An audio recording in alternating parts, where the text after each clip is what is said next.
Now we should see the gear shifting mechanism. You can see while riding a car, you must have seen, majority of you must have drove the car.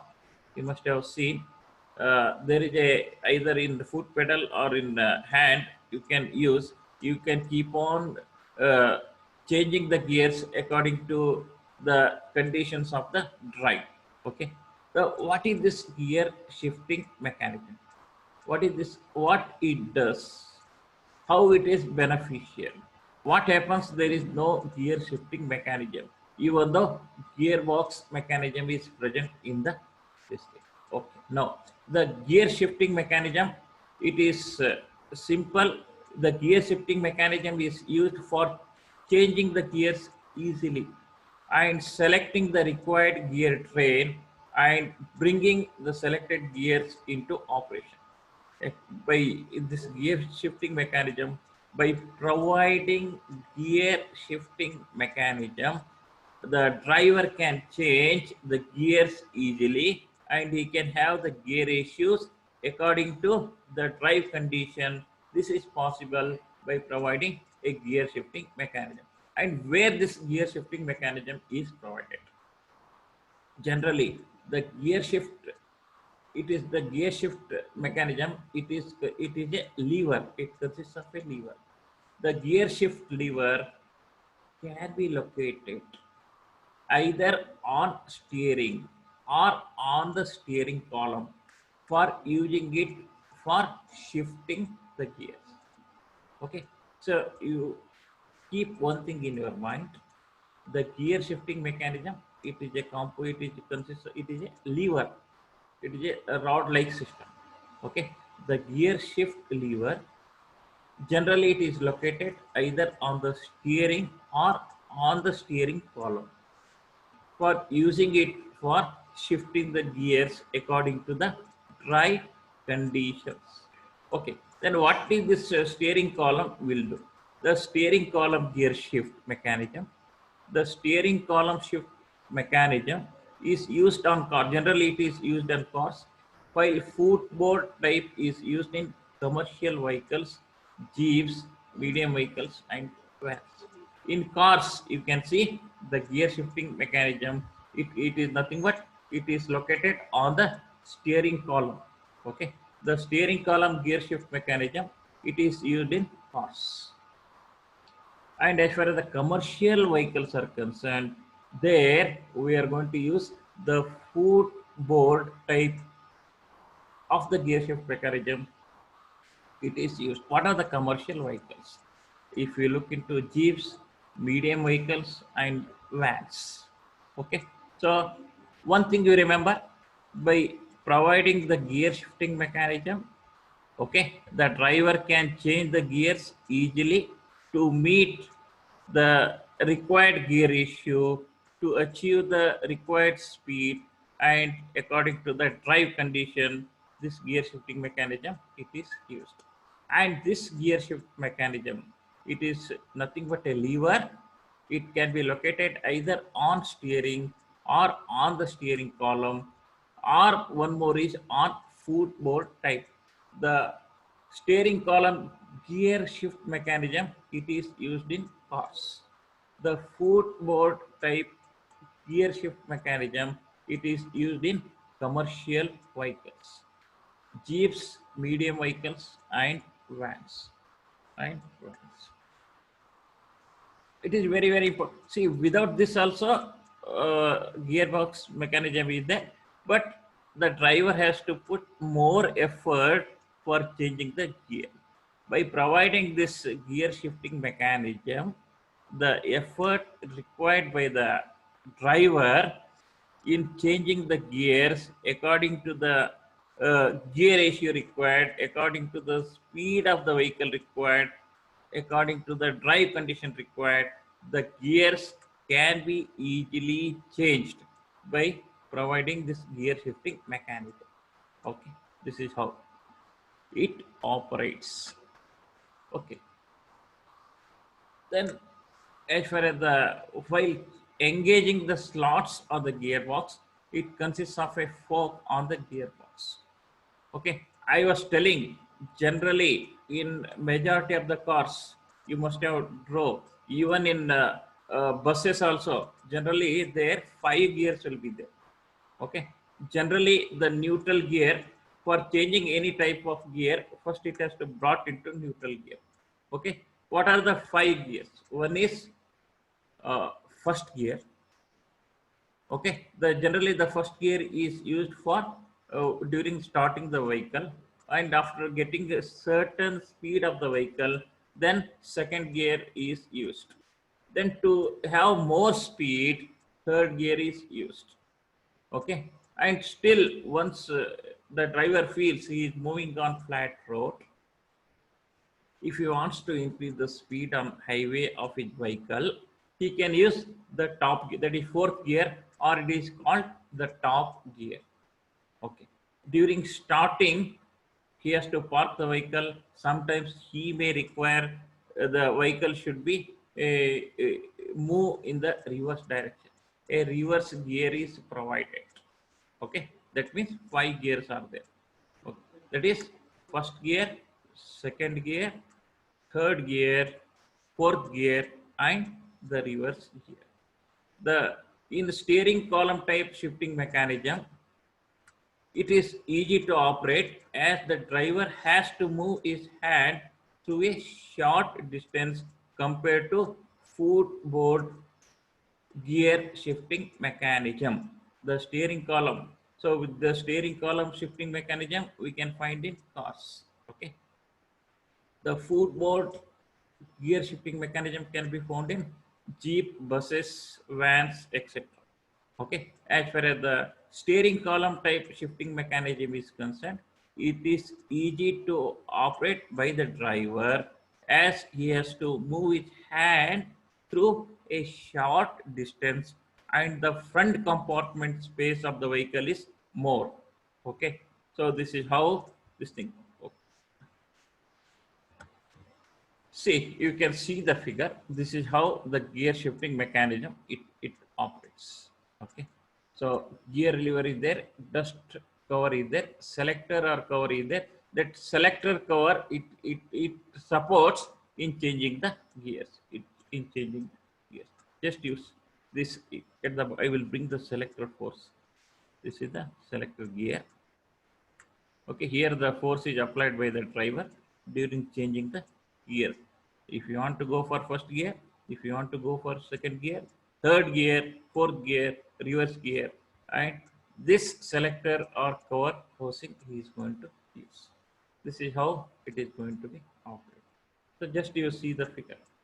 Okay, and one more parameter you can find here, the selector force. The selector force you can find, and you can find the lever, the selector rod. Okay, these are all the parameters you can see in the figure. Okay, so here in this three gears are 3 gear ratios, and one gear reverse, that is reverse gear, is found in the system which is shown in the figure. The system which is shown in the figure.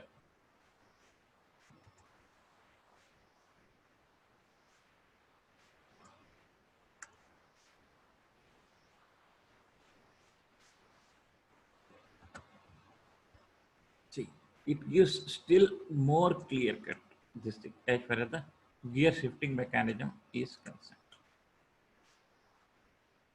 Just you see, okay, you can see the gear, reverse gear you can see, and you can see the third and fourth gear, the first and second gear. Okay, there is selector gates. So upper gear, the change, what is this upper gear, this thing change, this is the portion where driver is going to apply his force for changing the gears, for changing the gears. Okay, you can see in this the system, in this gear shift and gearbox system, you can find 5 gears. One is first gear, second gear, third gear, fourth gear, and the reverse gear. Okay, it consists of a lever. and this lever, it is connected to the gearbox. And whatever the mechanism it is shown here, it is steering column gear shifting mechanism, which is found in car. The similar arrangement will be there even in case of uh, van, jeep, and all. There, the gear shifting mechanism, it is found on footboard. It is found on footboard. Okay, and as far as the steering column gear shifting mechanism is concerned, it is easy to operate by the driver as he has to move his hand a very short distance, and he is going to have sufficient space in front of him for operating the gear shifting mechanism.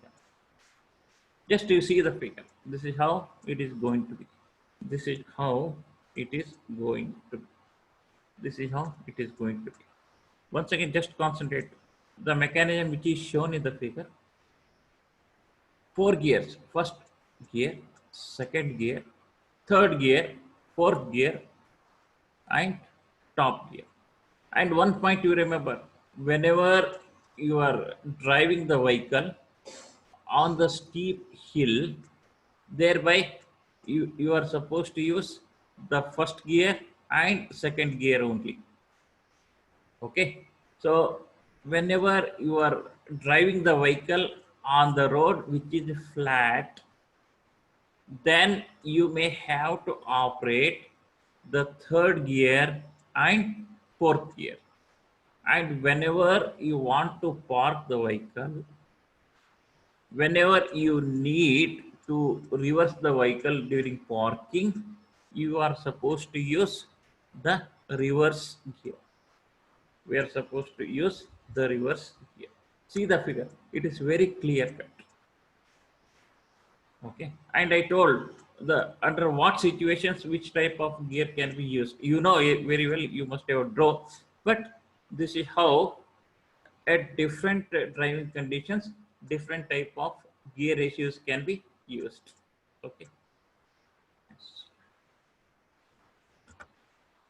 So this is still simplified version of this thing.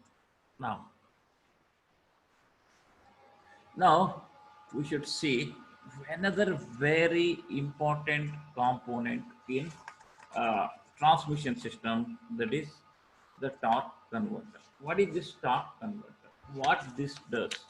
What are the application of this torque converter, and how this torque converter will improve the performance of the entire transmission system? And what happens if we don't have a torque converter? Okay, now what is torque converter? In simple, we can describe this torque converter. This torque converter, it multiplies the torque by the moment of I. By the moment of I, it converts the torque which is received by the engine and supplies the torque supplies to the rear axle according to the driving conditions, and the torque multiplication, it is done with the fluid. What type of fluid is the generally the viscous type of the moderately high viscous fluid are used.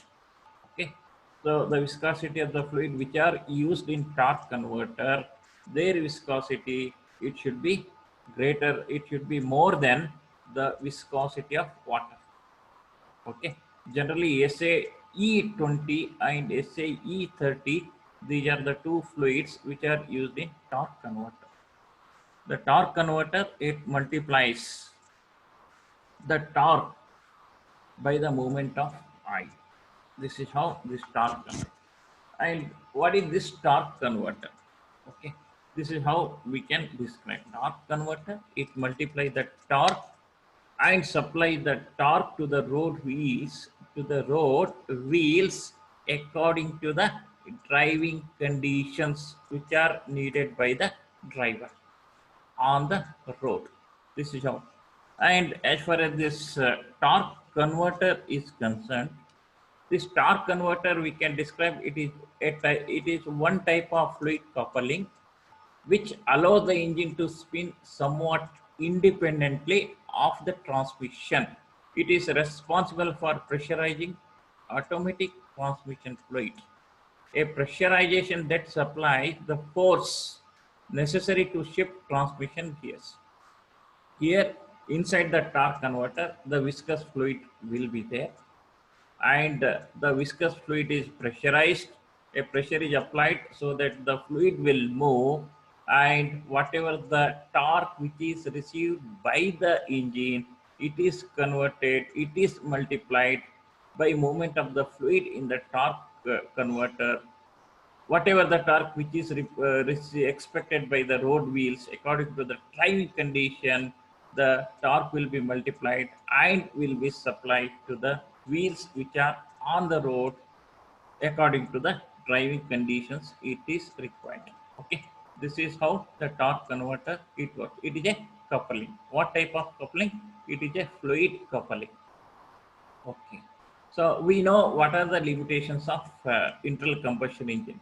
Okay, internal combustion engine will produce the power by burning fuel that forces the piston to turn the crankshaft. Once when the crankshaft start rotating, that means we can say that mechanical power is generated. Once when the crankshaft start rotating, we can say the power is developed by the engine.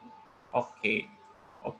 The rotational force of the crankshaft, it is transferred to the transmission by the fluid pressure inside the torque converter. That means once when the crankshaft start rotating, the mechanical power is produced, and the mechanical force. What is the mechanical force? The rotational force. This rotational force, it is transferred.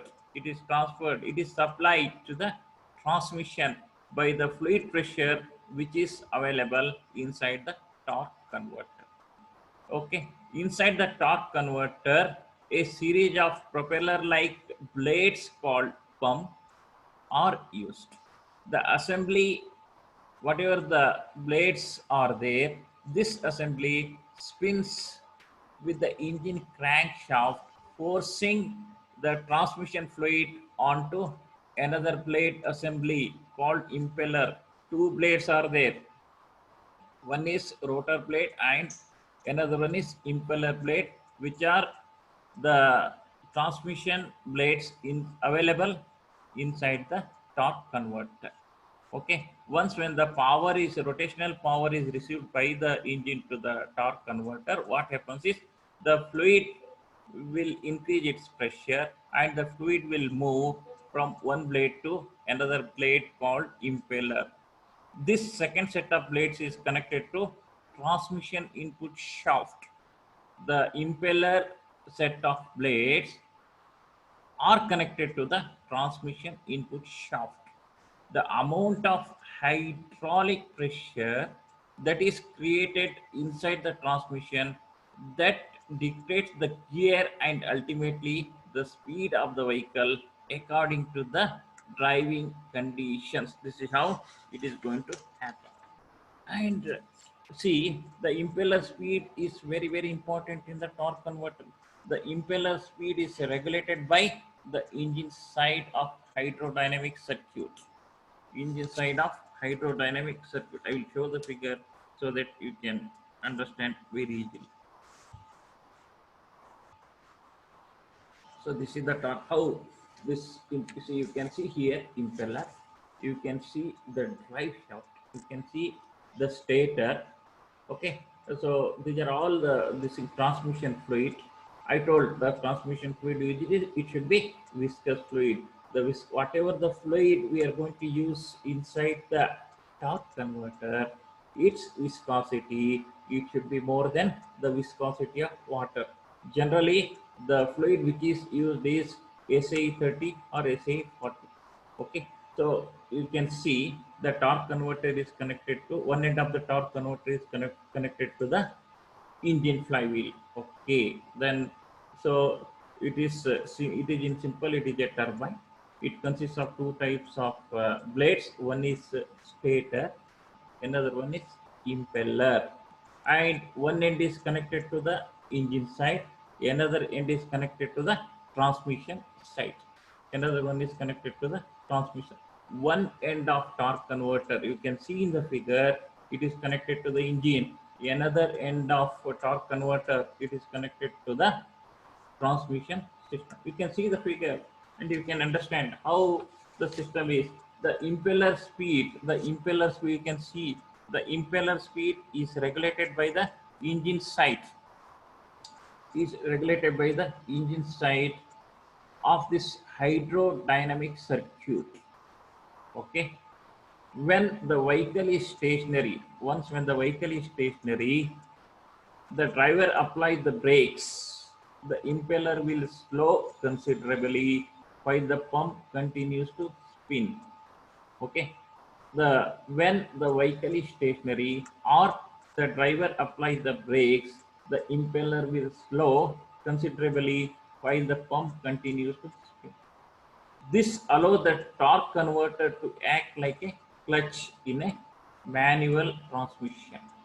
Okay, so clutch will also operate the same thing as once when the vehicle is stationary, the driver applies the brakes, the impeller will slow considerably while the pump continues to spin. So this the operation of this portion, which portion? Once when the vehicle is stationary, during whatever the torque converter works, its operation is exactly similar to how the clutch will operate. Okay, this allows the torque converter to act like the clutch in a manual transmission. It allows the engine to continue running while the vehicle is at a complete stop condition. Okay. Okay, we have seen how the torque converter works once when the engine is stationary, once when the vehicle is stationary. Now we should see once the transmission fluid has been hurled onto the impeller blades, it has to return to the pump in order to keep the cycle going. Since the fluid is now flowing at different directions of the pump, it has to be reversed. Okay, it has to be reversed to avoid the slowing down of the movement of the fluid. Okay, so to avoid this, what we are doing is, you can see here at the center a stator is provided.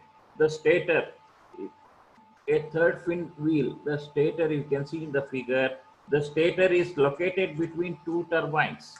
The stator is located between two turbines on the transmission pump shaft. Okay, above portion of the stator is one turbine, below portion of the stator is one turbine. Okay, the stator is located between the two turbines on the transmission shaft. The blades or the stator, you can see the figure, the stator blades are precisely angled. They are not straight, they are precisely angled, so that when the transmission fluid hits them, it reverses the direction and gets channeled back to the pump. When the vehicle stops, it builds in one-way clutch, causes it to stop spinning, breaking the hydrodynamic circuit. This is how the stator will minimize, and it acts as a one-way channel. The stator is located between two turbines. The stator is located between two turbines. Okay. The stator is located between the two turbines. Okay. Now we should see, we have seen the how the torque converter it works and what are the advantages of this torque converter having in the transmission system. Okay. So main advantage of this torque converter, you can see it multiplies the outputs by movement of I. The torque converter multiplies the torque by movement of I. All parts are synced in I, hence their wear is less. Once all the components of this inside, whatever the components which are provided inside the torque converter, all are in the fluid. so that once when they are in the fluid, once when they don't have any direct contact with the dry surface, that means the wear of the torque components or the torque converter, it is less because you don't have any direct contact with the dry surface. With the dry surface. Okay. The torque converter transmits the power without noise and shocks at different speed and torque ratio. By providing the torque converter, the noise produced is very less and shocks are very minimum at different speed and at different torque ratios. This is another added advantage by having torque converter in transmission system. As far as the operation of the torque converter is concerned, the operation is completely automatic. It is automated. The operation of torque converter is completely automated and it is very much reliable. It can be trusted. It is very reliable in operation. Okay, so servicing of torque converter is very easy. Okay, first thing is that it is not necessary to go for servicing the torque converter. Why? Because wear is less. Why wear is less? Because the component in the torque converter are not having any direct contact with the dry surface. Once when there is no contact with dry surface, there is no question of wear. Once when the wear is not there, the servicing may not be required for the torque converter. Okay. As far as the construction is concerned, torque converter is simple in construction and wear is less due to less effect of the slip. And see, so there are certain disadvantages associated with this torque converter. Is this torque converter is the torque available at the start of the vehicle from rest in first gear is reduces without increasing speed of the vehicle. The torque available to start the vehicle from rest in first gear reduces with the increase in speed of the vehicle, and it becomes fluid coupling on increasing speed of vehicle, hence the torque multiplication stops thereafter. Torque multiplication will be noticed only in first gear and second gear, that too during starting of the vehicle. Once when we are using the third gear and once when we are using the top gear, the torque multiplication is not noticed. This is the disadvantage of the torque converter. Okay, and to prevent the torque converter from overrunning, a freewheel device is required. A freewheel device is required again, which increases the cost of transmission system. This is the disadvantage associated with this torque converter. Now, we can see another diagram of this torque converter. So you can see two turbine and you can see the impeller which shows, okay, one portion it is connected to the engine, another portion it is connected to the transmission system. This is how this it is going to be. This, okay, now so now so I think we have discussed so far what is that. Another important today we'll stop after discussion of this, we'll start the discussion. What is this drive overdrive? As I said, overdrive, this is one type of gearbox mechanism. Okay, so there are four different types of gear mechanism. One is manually operated gearbox, another one is semi-automated, and another one is automated gearbox, another one is overdrive gearbox. What is this overdrive gearbox? What is this overdrive and what it functions?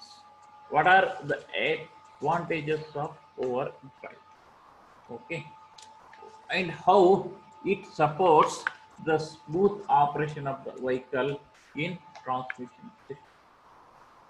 Okay, this is how we have to discuss as far as the overdrive is concerned. Now, what is this overdrive? How it functions? Okay, so as far as this overdrive is concerned, it is a device which is used to step up the gear ratio in the car. Overdrive, this is one of the device which is used in the car to step up the gear ratio. It is fitted in between transmission and propeller shaft. Okay. Overdrive, this is a device used to step up the gear ratio in the car. It is fitted between transmission and the impeller shaft. Okay. It enables a high cruising speed to be attained with a comparatively low engine speed up to 20 to 25% on long journeys, in particular while the vehicle is drove in highway conditions. While driving in highway, we feel to go far at higher speeds, and that is possible by using this overdrive. In the absence of this overdrive, this is difficult to have the high speed by the vehicle. Okay, again I will repeat. The overdrive, this is a device which is placed in between transmission and propeller shaft. This overdrive, it is used to step up the gear ratio in the vehicle. Okay, by using this overdrive, it enables a high cruising speed to be attained with a comparatively low engine speed. Up to, see, you can see up to 20 to 25 percentage of the speed can be increased while driving the vehicle during long journey. That too, in particular, whenever the vehicle is we are driving the vehicle on highway, the speed required by the driver is more. He feels to drive at a high speed because the road is wide and the road conditions are easy to drive, and his expectations to reach the high speed can be achieved with the help of overdrive. Okay, and overdrive, this component, it is placed between transmission and propeller shaft. Okay, the overdrive, by using the overdrive, this results in less wear of the engine and decreases vibrations and noise. See, even without using this overdrive also we can increase the speed of the vehicle. By then what happens is the wear increases, the wear between road and the tire increases. Okay, and there is increase in vibration and the noise is more. This condition I am telling you, without using the overdrive, if we increase the speed of the vehicle by using the overdrive, okay, we can have less wear of the engine and vibrations are less and noise produced during the movement of the vehicle is less by using the overdrive if we increase the speed of the vehicle. Okay, and overdrive, it is fitted on the top gear generally. Okay, this overdrive, this component, it is fitted on the top gear. Okay, but in some sport cars, in racing vehicles, overdrive, this component can also be fitted along with top gear. In third gear and second gear also it is fitted, it is fitted. Okay, okay, overdrive in car generally for heavy duty engines, for special sport vehicles, for special race vehicles. Thereby the we are going to fit the overdrive more than one gear, top gear, first gear, second gear, third gear, we are going to fit. But in normal car overdrive, it is fitted on the top gear, it is fitted on the top gear. Okay, the overdrive, it is operated either manually or automatically at the predetermined speed which is expected by the driver according to the driving conditions according to the road conditions. Okay, so there are two manually operated overdrive are also available. Automatically operated overdrive are also available, and it can be. This is the overdrive. You can see the figure. This is the overdrive. This complete setup, it is called over gear. Here we are going to use the epicyclic type of gear. Already we have discussed the epicyclic type of gear. We have discussed. This is the setup. This is overdrive.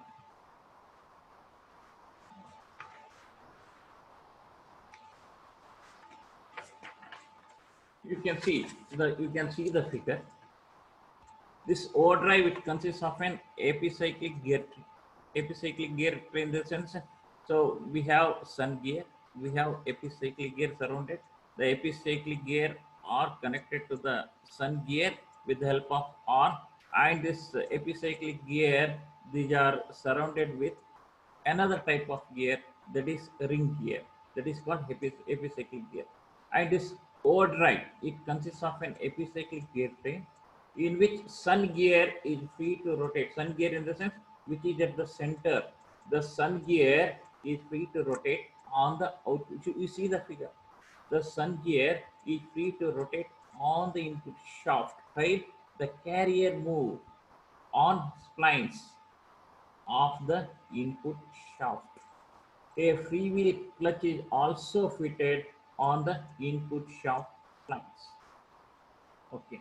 Then when the sun gear is locked to the carrier or to the ring, the solid drive is obtained.